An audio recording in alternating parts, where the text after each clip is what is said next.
December 218 BC, winter solstice, northern Italy, a frozen river, 40,000 Romans cross waist-deep water at dawn without breakfast. On the other side waits a Carthaginian general who just did the impossible, crossed the Alps with war elephants. What happens next is not just a battle. It is a masterclass in manipulation. A trap built from cold water, empty stomachs, and one hidden detail the Romans never see coming. This is how 26,000 Carthaginians destroyed 40,000 Romans at the Trebia River. If you value documented military history like this, subscribe. It is the best way to support our work. Also comment from which city you are hearing this from. Also, this script is researched and factual, using sources from Polybius's Histories Book 3, chapters 69 through 74, written around 146 BC by a Greek historian who interviewed participants from both sides and personally walked the Alps trying to understand them. Hannibal's route, and from Livy's History of Rome Book 21, written around 20 AD, which, though 2 centuries later, relies heavily on Polybius and provides additional Roman perspective from the military historian Adrian Goldsworthy's The Fall of Carthage, published 2006, that cross-references archaeological finds with the ancient accounts. Now back to the information. Heavy indemnity, lost Sicily, lost Sardinia, humiliation that does not fade. In Carthage, a family remembers the Barcids. Father Hamilcar makes his 9-year-old son swear an oath at an altar. The boy places his hand on the sacrifice. Hamilcar asks one thing: never be a friend of Rome. Never. The boy's name is Hannibal. In 219 BC, he besieges Saguntum, a Roman ally south of the Ebro River. 8 months, the city falls.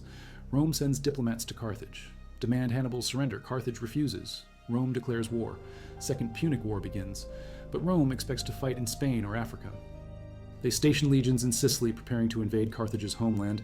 They position fleets along the coast, standard playbook. He marches north from New Carthage, modern Cartagena, with 90,000 infantry, 12,000 cavalry, and 37 war elephants, not toward Rome's prepared defenses, away from them, north through the Pyrenees, into Gaul, toward the Alps. The Romans hear rumors. They do not believe them. Cross the Alps with an army? Impossible. The mountains are a natural wall, snow, ice, thin air, hostile tribes. No one crosses with elephants. Hannibal does. Roman fleet under consul Publius Cornelius Scipio lands at Massalia, modern Marseille, trying to intercept. Too late. Hannibal already crossed using rafts at an unguarded spot. Roman cavalry finds abandoned Carthaginian camps. Scipio realizes the threat. Sends his brother Gnaeus to Spain with the army. Takes a smaller force and races back to Italy by ship to prepare defenses. Hannibal enters the Alps. At one point, a landslide blocks the entire route.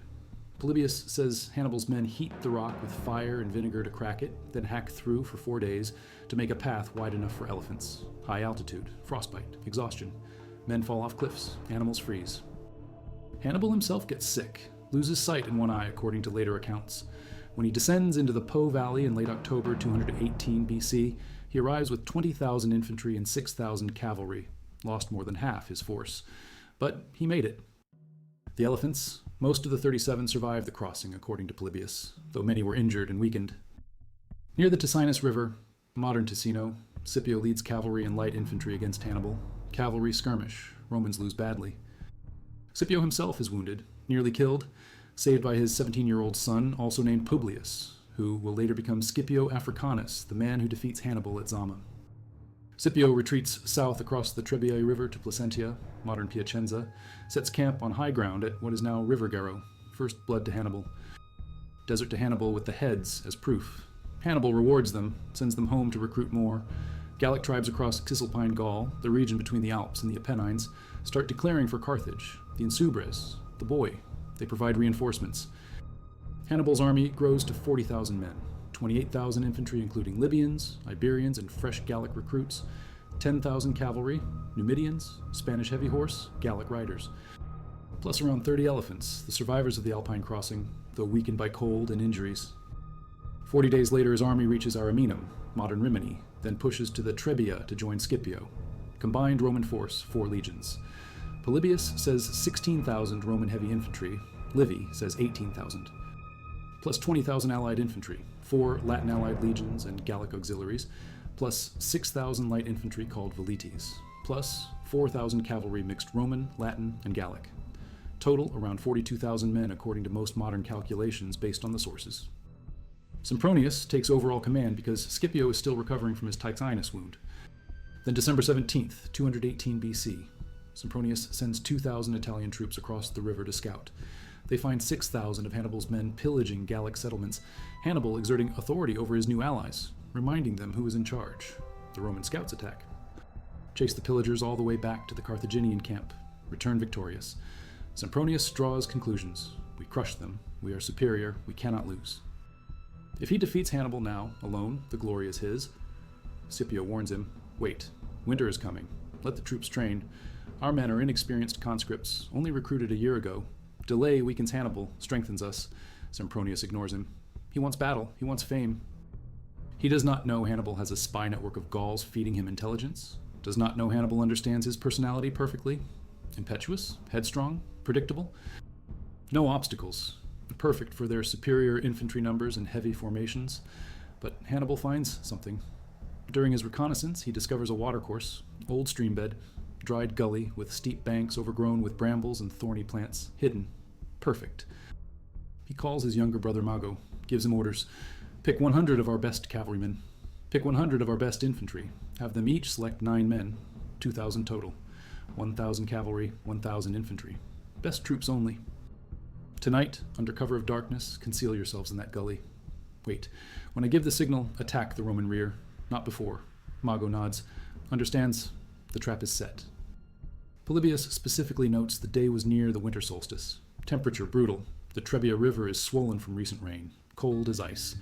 Night before the battle, Hannibal addresses his officers. Tomorrow we fight. His men rest. Eat well. Grease their bodies with fat to insulate against the cold. This detail comes from Britannica's account, citing Polybius and Livy, published July 22, 2014. Hannibal's men sleep warm, fed, prepared. Orders are specific. Harass the Roman camp. Throw javelins at the sentries. Provoke them. Then retreat. Lead them across the river. Do not engage fully. Just keep moving, hitting, running. Classic Numidian tactics. Polybius notes these horsemen have a peculiar style. They scatter and retreat, then wheel and attack with great daring. The Numidians splash across the freezing river on their hardy mounts. Hit the Roman outposts. Chaos in the Roman camp. Sempronius reacts exactly as Hannibal predicted. Immediately orders all 4,000 Roman cavalry out to chase them off. No breakfast, no warm-up, straight into action. Then he sends 6,000 velites, light infantry with javelins, to support the cavalry. Still, the Numidians dance away, attacking and retreating, attacking and retreating. Sempronius takes the bait completely, orders the entire army to prepare for battle, march out, cross the river, engage the enemy. Especially inexperienced troops, the formations have to assemble, march in columns from camp. The velite is already across the river chasing Numidians. Now the heavy infantry must ford. The water is waist deep in places, freezing. December water, fed by alpine snowmelt. Soldiers wade through, armor and weapons heavy, soaked to the bone, shivering. Still no food, no breakfast. They started moving hours ago on empty stomachs. By the time the entire Roman army crosses and deploys into battle formation on the west bank, several more hours have passed. Men are exhausted, cold, hungry, wet, numb. Many can barely grip their weapons. The Numidian horses, meanwhile, crossed with little difficulty. The sources note this contrast explicitly, how the hardy Numidian mounts forded the cold river easily while the Romans assembled soaked and shivering. On the other side, Hannibal's army stands ready, rested, fed, warm from their fires, oiled skin insulating them, battle formations already set. Hannibal positions his 20,000 heavy infantry in a thin line in the center, Gauls in the middle, Libyans and Spanish on the flanks. He thins the line deliberately to match the longer Roman frontage, prevent being outflanked. His 10,000 cavalry split evenly, 5,000 on each wing. The 30 elephants positioned on either side of the infantry center to discourage Roman flanking attempts. Tactical forethought, typical of Hannibal according to the sources. And somewhere behind the Roman line, hidden in that gully, Mago waits with 2,000 picked troops. The Romans see none of this. They see the main Carthaginian line. They deploy standard formation, 16,000 to 18,000 legionaries in center, 10,000 allied infantry on each flank, 2,000 cavalry on each wing. Now they pull back. The armies face each other, Roman force larger, 42,000 against 40,000. Romans stronger in infantry, Carthaginians superior in cavalry, numbers close enough that it looks like a fair fight. It is not. Roman velites against Carthaginian light infantry, including Balearic slingers, elite troops from the Balearic Islands who can hurl stones with devastating accuracy. The Romans are outnumbered, tired, cold. Their javelins already spent chasing Numidians all morning. They have nothing left. Carthaginian skirmishers push them back easily. Romans suffer heavy casualties in this opening phase. Then the cavalry engage. 5,000 Carthaginian horse on each wing against 2,000 Roman on each wing, outnumbered more than 2 to 1. Roman cavalry mounts are exhausted from the morning pursuit, wounded by missiles. Riders are cold and stiff. Fight is brief. Goldsworthy describes the Roman cavalry's resistance as feeble. Philip Sabin says the contests were speedily decided. Both Roman wings break, flee back toward the Trebia. Most of the Carthaginian cavalry pursue them. Some peel off, circle to attack Roman flanks.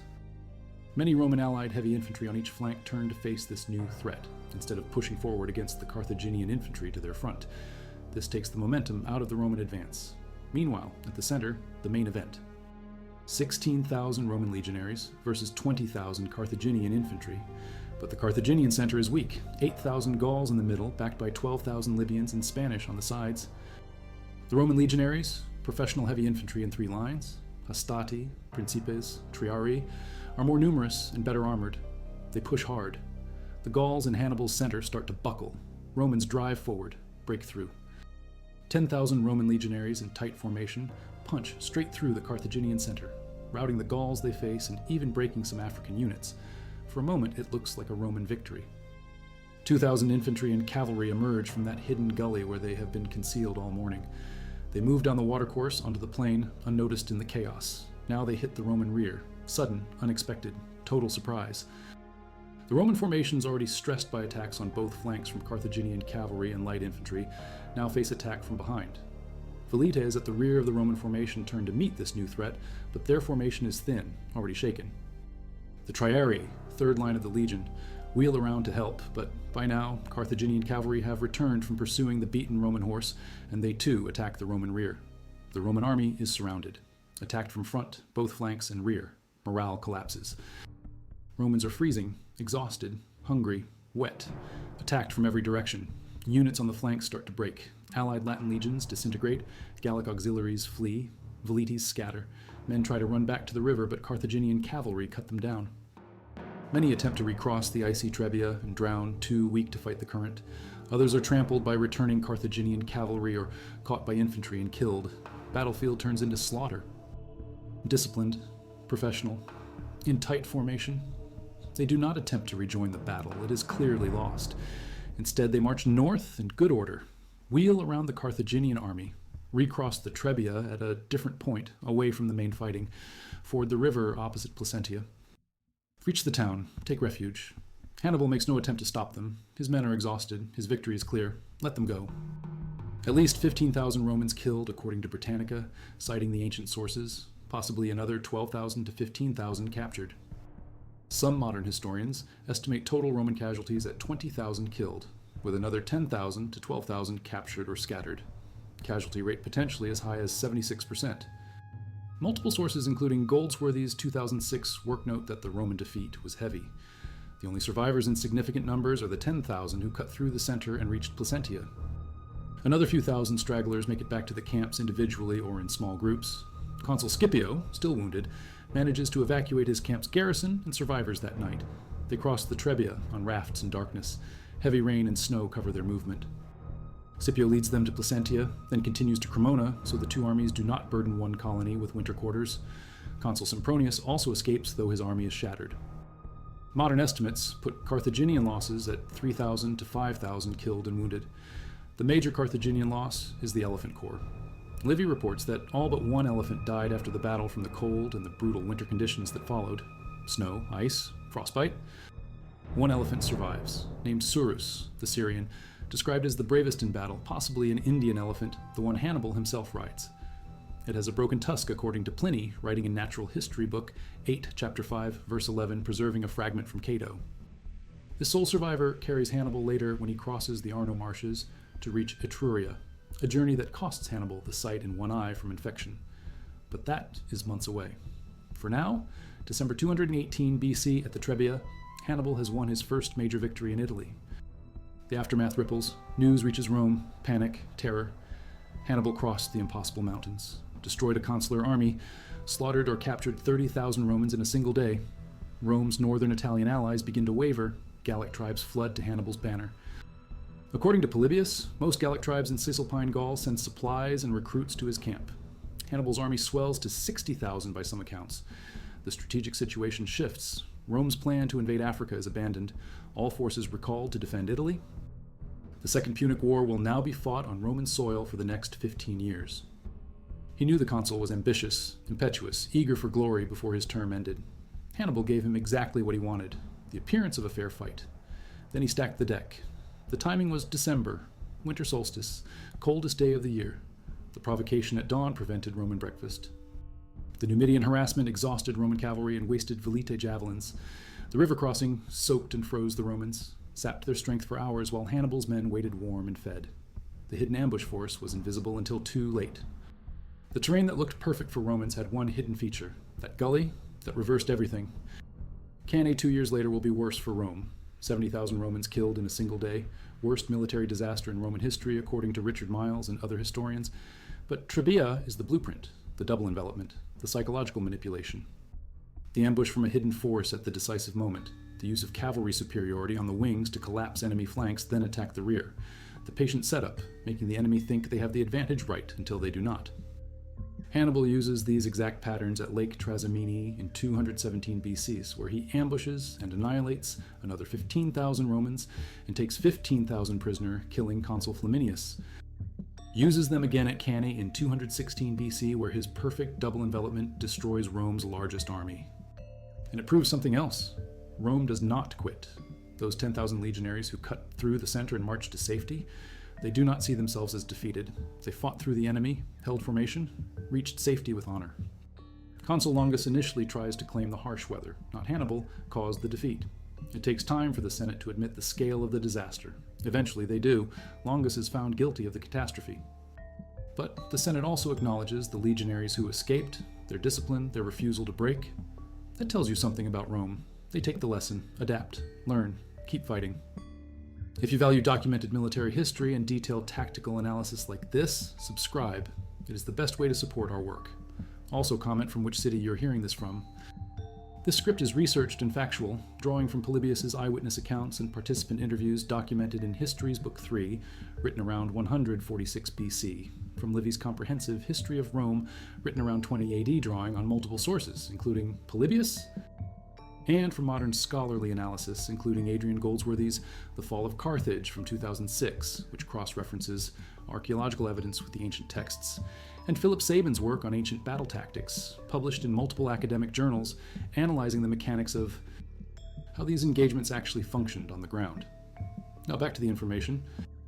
Most historians place it a few miles southwest of Piacenza, between the modern towns of Gossolengo and River Garo. The flat floodplain still exists. Archaeological finds in the region include fragments of weaponry, Celtic swords, Roman pila, the heavy javelin Romans threw before closing for sword combat. Direct attribution to the Trebia battle is difficult because Romans fought in northern Italy for decades and many battles left debris. But the topography matches the ancient descriptions. Flat open ground west of the river, low hills where Scipio could camp defensively to the east. The old watercourse where Mago hid is likely filled in or altered, but studies of the terrain confirm such features would have been feasible in the area. What about that river crossing?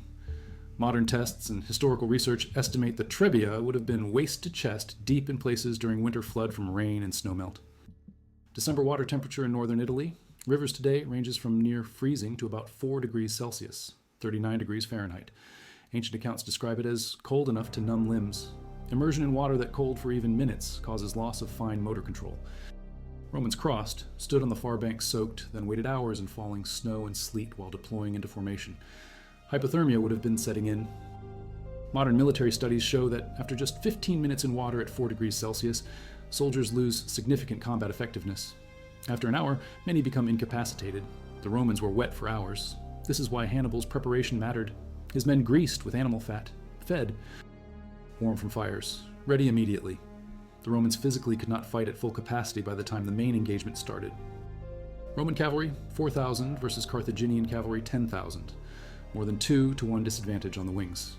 In ancient warfare, cavalry superiority on the flanks usually decides battles, because once your flanks collapse, the infantry center gets surrounded. This is exactly what happened. Roman infantry was superior, 36,000 heavy and light infantry versus 28,000 Carthaginian. But when your cavalry loses, your flanks are exposed. When your flanks are exposed, your superior infantry numbers mean nothing because you are being attacked from every direction. The 10,000 Romans who broke through only managed it because they were in the absolute center where Hannibal's line was weakest, and they punched through before Mago's ambush fully collapsed the Roman formation. Those 10,000 did not defeat Hannibal, they escaped him. Hannibal's use of terrain and tactical deception at Trebia influences military thinking for centuries. Napoleon studies it, calls Hannibal a master of maneuver. Prussian military theorist Karl von Clausewitz analyzes it in On War. Modern military academies teach it as an example of achieving surprise through psychological manipulation and understanding your opponent's character flaws. The hidden reserve force attacking at the decisive moment becomes standard doctrine. The double envelopment tactic, cavalry defeating enemy cavalry on wings, then wheeling inward to attack flanks and rear while infantry pins the center, becomes one of the most studied tactical patterns in history. They learn Hannibal is not just good, he is transcendent. They learn their traditional tactics, heavy infantry frontal assault supported by cavalry wings, are vulnerable to a more mobile, cavalry-heavy force with a brilliant commander. They learn that consul commands rotating daily between Scipio and Sempronius create exploitable inconsistencies. They learn that untrained conscripts cannot match Hannibal's veterans. After Trebia, Lake Trasimene, and Cannae kill or capture over 120,000 Romans in less than 3 years, Rome changes strategy. Quintus Fabius Maximus Verrucosus, Fabius the Delayer, advocates avoiding pitched battles with Hannibal entirely. Shadow him, harass his foragers. Deny him supplies, attack his allies, never give him the decisive battle he wants. Fabian strategy, war of attrition. It works. Hannibal wins every major battle, but can never force Rome to surrender. He lacks siege equipment to take Rome itself. His allies gradually fall away. Carthage sends insufficient reinforcements. 15 years later, in 203 BC, Rome invades Africa, forcing Hannibal to abandon Italy and return home. At Zama in 202 BC, Publius Cornelius Scipio Africanus, son of the consul wounded at Ticinus, defeats Hannibal using adapted Hannibalic tactics against him. Circle closes. Hannibal stands on the battlefield surveying dead Romans. His brother Mago reports, "The ambush worked perfectly. The Roman center broke. The flanks collapsed. Prisoners taken." Hannibal looks at the river, the empty Roman camps across it, the snow falling. His men are celebrating. Gauls who defected from the Romans are cheering. He has just proven that Rome can be beaten in Italy on Italian soil. The impossible march over the Alps paid off. The psychological warfare worked. The tactical deception succeeded. Everything went according to plan. The elephant's dying. The cold taking its toll. 15 more years of war ahead. Victories that lead nowhere. Allies who eventually betray. A final battle at Zama, where 80 hastily recruited and untrained elephants stampede through his own lines after Roman trumpets and horns panic them. Scipio learned the lesson, left gaps in the Roman formation for elephants to run through and be captured. Hannibal will flee after Zama. Live in exile, serve other kings fighting Rome, finally take poison around 183 BC to avoid Roman capture. Never see Carthage victorious, die far from home. He stands in the snow on the banks of the Trebia, looking at the battlefield, and for this moment, everything is possible. Rome fears him. Italy is open. The gambit worked. The oath he swore as a 9-year-old boy to his father, Hamilcar, at that altar in Carthage, never be a friend of Rome, is being kept. He is keeping it with interest. In 2017, archaeological surveys using ground-penetrating radar and soil analysis in the region south of Piacenza identified mass burial sites consistent with major battle casualties from the period. Metal detector finds over decades have turned up Roman military equipment, belt buckles with Republican-era designs, fragments of gladi swords, iron pilum heads, coins from the late 3rd century BC. None of it definitively proves this exact spot was Trebia, but the concentration of finds in the floodplain area matches the historical accounts. The Po and Trebia have changed courses multiple times. Medieval and Renaissance flooding altered the landscape. Modern agriculture reshaped the fields. But the basic geography remains. The river, the plain, the hills to the east. If you stand there today, you can imagine it. 42,000 men crossing freezing water in winter dawn. The snow falling, the trap closing. What makes this battle unforgettable is not the tactics, though they are brilliant. It is the cold, the water, the hunger, the exhaustion, the way Hannibal weaponized everything. Time, terrain, temperature, human nature.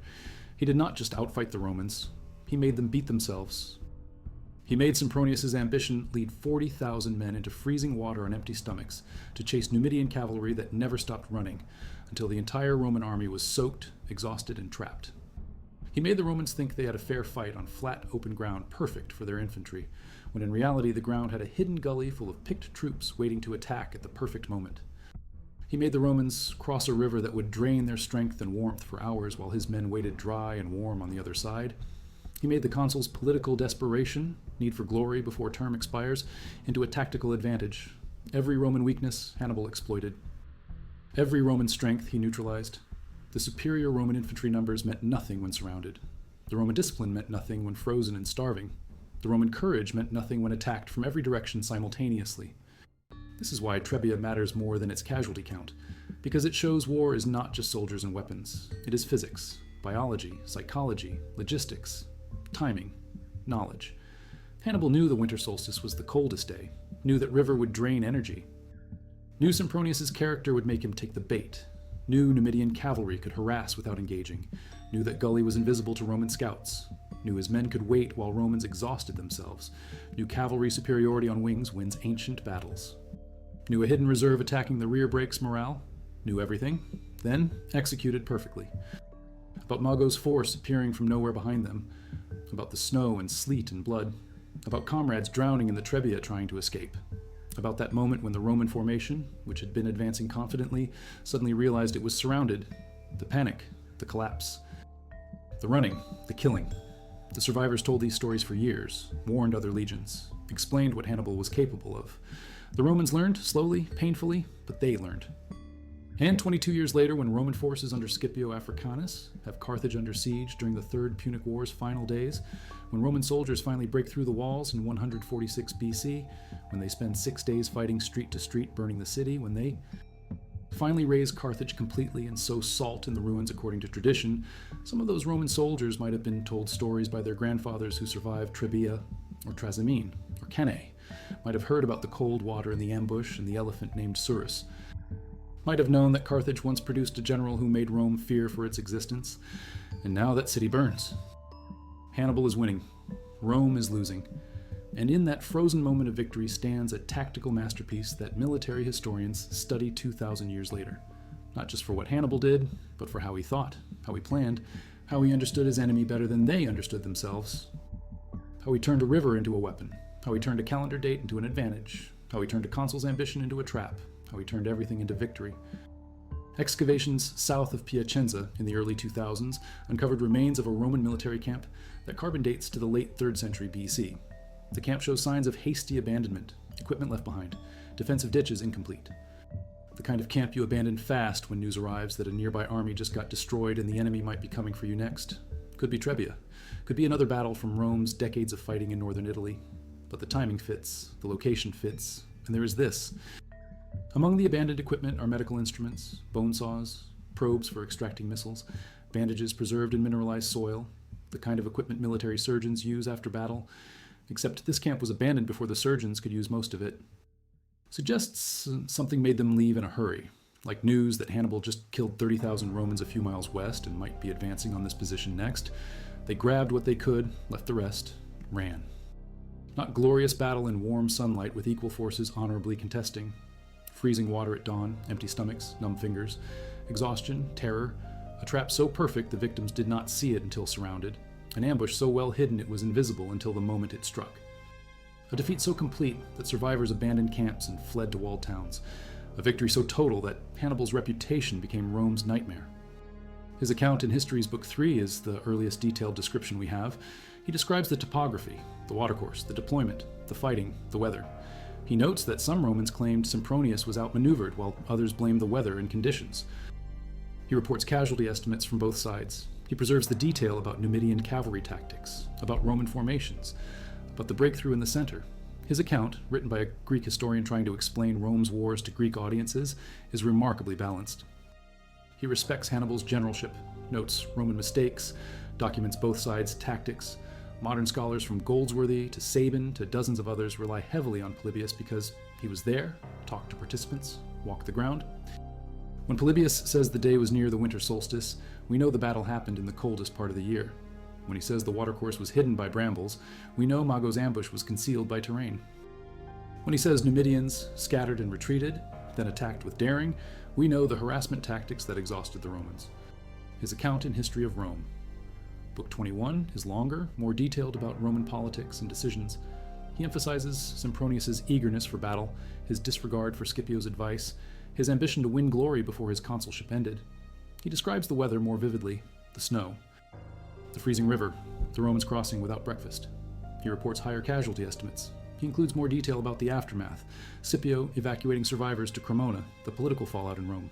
Livy is openly pro-Roman, but he does not hide Roman failures. He records the disaster, acknowledges Hannibal's brilliance, documents the lessons learned.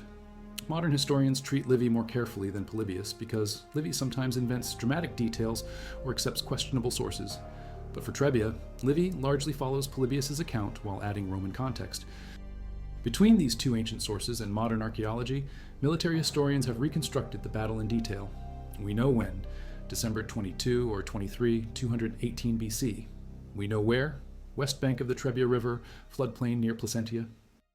We know who, 42,000 Romans under Sempronius versus 40,000 Carthaginians under Hannibal with Mago commanding the ambush force.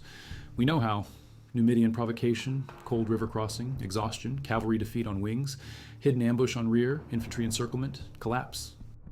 We know the result, at least 15,000 Romans killed, possibly 30,000 total casualties including captured and wounded, versus around 5,000 Carthaginian casualties. We know the aftermath. Gallic tribes defect to Hannibal, Rome abandons African invasion plans, war shifts entirely to Italian soil. Strategically, he wins by making Rome fight on ground of his choosing at time of his choosing under conditions of his choosing. Rome wanted to fight in Africa or Spain, where their naval superiority and supply lines gave them advantage. Hannibal forced them to fight in Italy, where his mobility and tactical genius gave him advantage. Rome wanted to fight in summer with rested troops and full supplies. Hannibal made them fight in winter with exhausted troops and empty stomachs. Rome wanted to fight on open ground with their superior infantry. Hannibal gave them open ground with a hidden gully full of surprise troops. Everything Rome planned for, Hannibal countered. Everything Rome assumed, Hannibal reversed. Not just winning battles, but rewriting the entire strategic situation. Not just defeating armies, but making enemies defeat themselves. Not just fighting well, but fighting smart. Hannibal's invasion of Italy, beginning with that Alpine crossing and culminating in Trebia, Trasimene, and Cannae, represents one of the most successful opening campaigns in military history. In less than 2 years, he destroys 3 major Roman armies, kills over 100,000 Romans, seizes control of most of southern and central Italy, brings multiple city-states into alliance against Rome. Does all this after losing half his force crossing the Alps. Does it in enemy territory with no supply lines back to Carthage. Does it outnumbered by Roman manpower reserves of 700,000 men according to Polybius. Does it brilliantly. Cannot break Roman will. This is Rome's strength, not tactical genius. Hannibal outgenerals them repeatedly, not military superiority. Hannibal defeats larger Roman armies consistently. Rome's strength is endurance, refusal to quit, political system that survives disasters. Manpower reserves that absorb casualties and keep recruiting. Italian alliance system that mostly holds despite Hannibal's victories. Naval superiority that prevents Carthaginian reinforcements. And eventually learning. Rome learns from defeats, adopts new strategies, avoids pitched battles. Wears Hannibal down, invades Spain and cuts his supply base, finally invades Africa, forcing him home, then defeats him at Zama using his own tactical principles against him. Because Trebia teaches Rome that traditional tactics will not work, cannot just march legions at Hannibal and expect to win, cannot let ambitious consuls make tactical decisions based on political timelines, cannot underestimate cavalry importance, cannot ignore terrain, cannot fight on Hannibal's terms, must change everything. And slowly, painfully they do.